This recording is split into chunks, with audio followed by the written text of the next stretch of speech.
Hello everyone! Welcome back again sa aking channel. Today we're going to cook kaldereta at panoorin nyo mga kaibigan paano natin lutuin ang napakadaling luto ng kaldereta. Ayan guys, kahit hindi tayo professional makakapagluto tayo neto.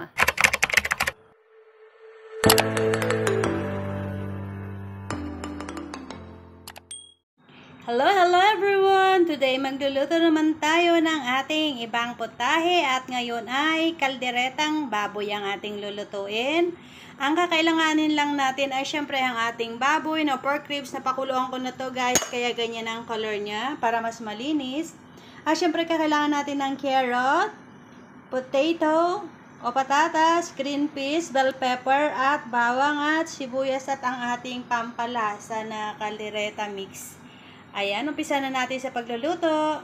Siyempre mga lalabs, ang uunahin nga gagawin natin ay igigisa natin ang ating pork. Ayan, uunahin ko ang baboy bago ang lahat. Siyempre. Yan, mainit na yung aking mantika. Siyempre, nilagyan ko ng mantika yan mga lalabs. Ipakuloy, iinit ko muna itong baboy. Ayan. Nagtataka kayo siguro kung bakit ko inuuna ang baboy, no? Inuuna ko yung baboy, guys, para mag-isa muna siya.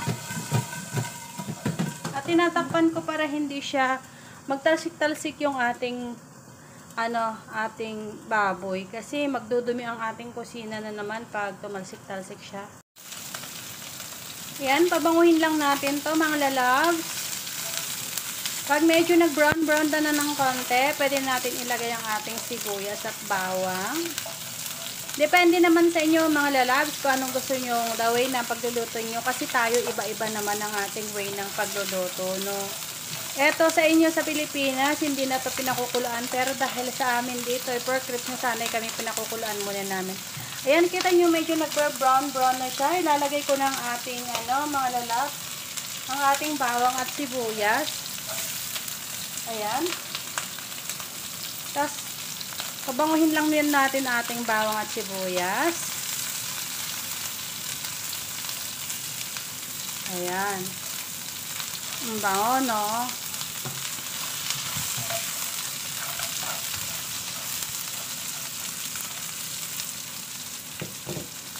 Pabango na, mga lalabs. Ilalagay na natin ang ating patatas. Ayan. Para maprito din ang ating patatas, ang ating carrot. Same, sabay ko na yung ilagay. At iuhuli natin ang ating ibang gulay.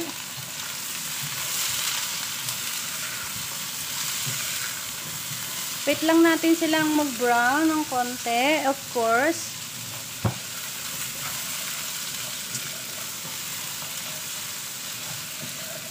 Mas mag-brown yan siya, mas mabango at mas masarap. Pag non-stick ang gagamitin nyo mga lalabs, ingat kayo sa pagkahalo ha, kasi ma-scratch yung non-stick nyo pag mayroong buto-buto ang yung mga ginamit na karne. Ayan. Kaya much better kung may ribs yung gagamitin nyo, wag na kayong gumamit ng non-stick pan. Kasi ma-scratch lang siya. Etong pan na to guys, napakaganda.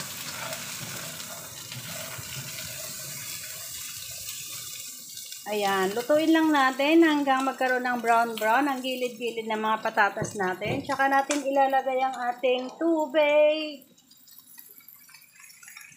Guys, sasangkutsa ko rin ang aking bell pepper. Saglit lang na sangkut siya. Pero syempre hindi ko nihalo mga lalabs kasi tatanggalin ko rin siya once na bumango na. Igisa lang natin kasi ang bell pepper guys, mas malasa kung naigigisa muna siya kaysa yung ilulubog lang natin later on.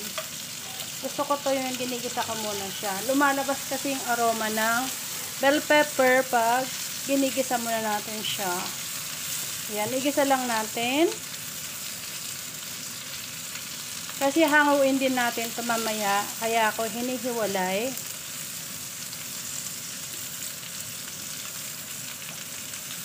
Pag makita nyo may brown na rin ng konti yung sides ng bell pepper natin, pwede na yan.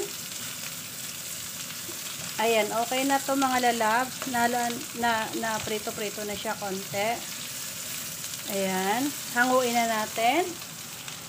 Lagay natin dito sa ating beans. Yan. Mas bango to guys kung ganito ang gawin ninyo kaysa yung hindi nyo igigisa.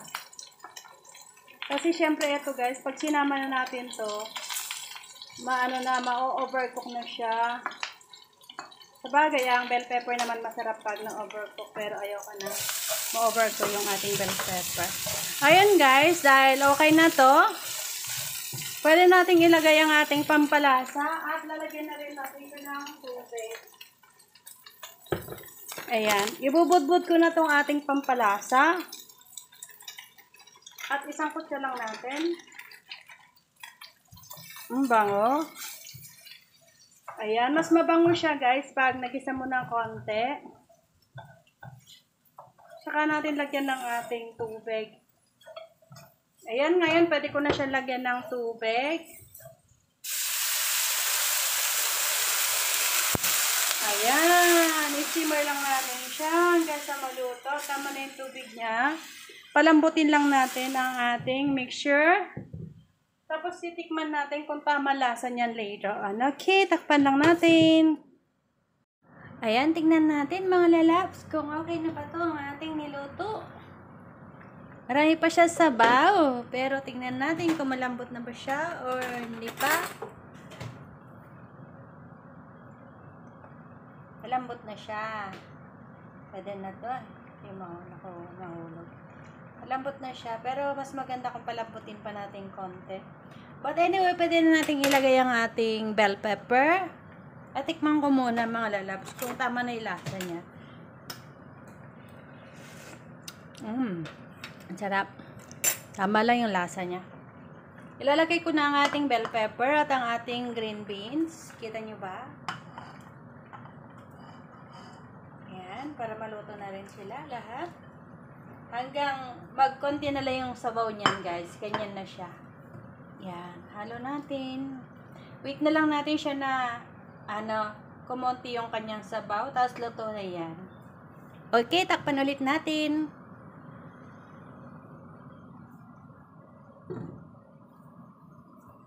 Tignan na natin mga lalabs kung luto na ang ating kalderetang baboy. Wow! Ang sarap. Kita nyo ba yan? Ang sarap niya mga lalabs. Tama na to. May konting sabaw pa siya. Ayan, meron tayo pansabaw. Konti lang naman. Pero okay na to. Huwag na nating patuyuin pa. Kasi pag natuyo na yan, wala na tayong pansapang sasabaw sa ating kanin. Diba? Ihain na natin mga lalabs. Sarap oh. Kita nyo ba? Kaldereta. Ayan, maghahain na tayo ng ating ulam. Patayin na natin ating apoy. Siyempre.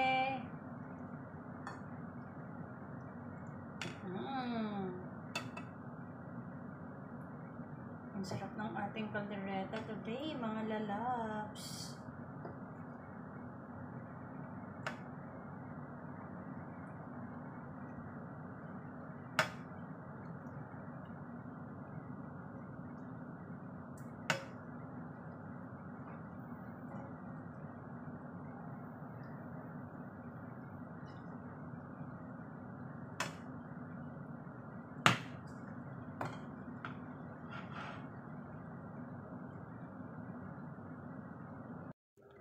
Eto na ang ating nalutong kaldereta. O, diba mga kaibigan, ang dali lang magluto ng kaldereta kahit hindi tayo professional.